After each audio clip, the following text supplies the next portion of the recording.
Summa ayyada fadilatal istighfari fiha bihadisin faqala. Kemudian memperkuat ia Imam Al-Ghazali akan kelebihan membaca istighfar dengan beberapa hadis. Maka berkata ia Imam Al-Ghazali, qala Rasulullah SAW, bersabdalah Nabi SAW, salasun aswatin, bermula 3 suara, yuhibbuhallahu ta'ala, yang dicintainya suara tersebut, 3 suara tersebut oleh Allah. Heboh suara yang sangat dicintai oleh Allah. Allah suka kepada 3 suara tersebut. Yang fun sautu daikin, yaitu suara manuk agam, ayam jantan. Suara ayam jantan ini merupakan suara yang dicintai oleh Allah Subhanahu wa taala. Kentumanenong suhu manuk agam. Waliza, dan karena demikian suara ayam jantan atau manuk agam suka dan Allah Ta'ala, sehingga yustahabbu da'watu, disunatkan akan berdoa inda sayhatihi, di ketika dikumunya manuk agam.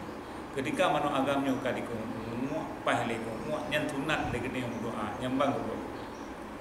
Berarti telah saboh wate mustajabah, termasuk ketika manuk agam kayak begitu lekumu manuk agam berdoa lagi. Nya insyaallah mudah-mudahan buku yang lagi bila Allah Ta'ala kama fil hadisi, sebagaimana barang di dalam hadis. Mungkin bahadi lain kepegang. Wasautur rajuli alladhi yaqra'ul Qur'an, dan yang kedua suara orang-orang yang membaca Al-Qur'an. Yang kedua, Allah sangat mencintai 3 suara, yaitu suara orang yang membaca Al-Qur'an.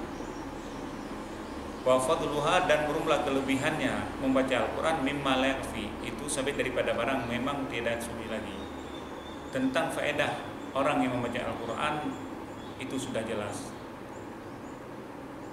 Li'annahu, karena bahwa sungguhnya seseorang yang membaca Al-Quran tersebut, urang yang baca Al-Quran begah kal malakat kal mukallamati, seperti begah-begah haba.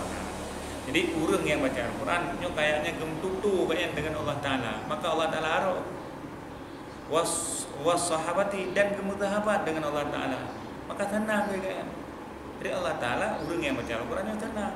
Kayak pertama gemtutu, kalau Allah Ta'ala gemtutu dengan roh. Yang mana nih sekarang? Menan sih gemutahabat. Nah, tenang pada Allah Ta'ala. Kalau Allah Ta'ala ada baca, mungkin cukup akhir dia. Cukup tu Allah Ta'ala. Wasautul mustaghfirina bil ashari, dan yang kalian suara urung-urung yang lagi ampun di waktu sahur, khusus di waktu sahur. Niat Allah Ta'ala cukup senang.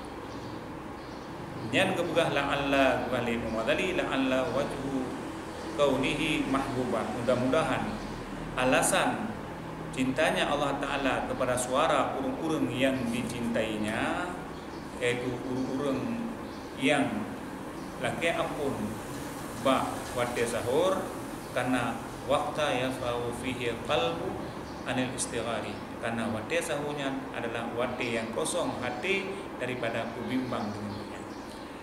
Manusia bawatnya hana gabut dengan hal hirin marin dunia. Manusia bawatnya hana digabut dengan keadaan dunia. Nah, maka kosong hati dunia daripada dunia, ingat kepada Allah Ta'ala, mohon ampunan kepada Allah Ta'ala.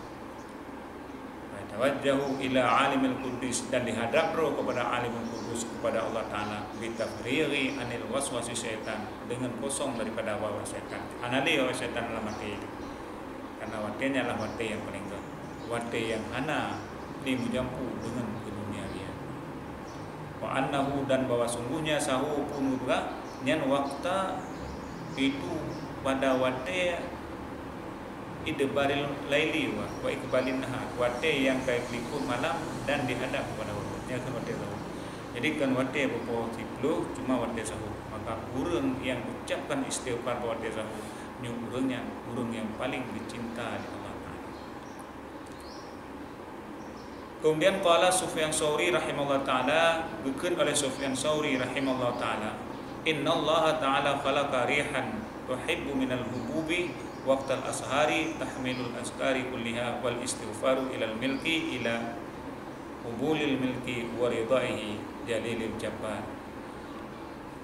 Sufyan Tsauri berkata, sesungguhnya Allah Ta'ala menciptai, Allah Ta'ala akan sabung angin. Allah Ta'ala dipegat sabung angin, yang anginnya dihembus, ditiup anginnya pada wate-wate sahu, tuhmalul azkaru, yang diba oleh anginnya akan dikir-dikir, ubena dikir-dikir yang pernah diucapkan oleh urung-urung dikir mandub dan urung-urung yang mengucapkan istighfar dan dikir-dikir yang diba mandub ilal mulki kepada Allah Ta'ala.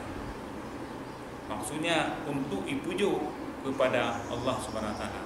Jadi itidihlah iba angin yang memendung ubena urung-urung yang dikir pada waktu sahur, nyu iba fahalanya di hadapan Allah Subhanahu Wa Ta'ala. Ikil angin inilah ya Allah fahala atau zikir ataupun istighfar urung-urung yang mendiki menu ya Allah.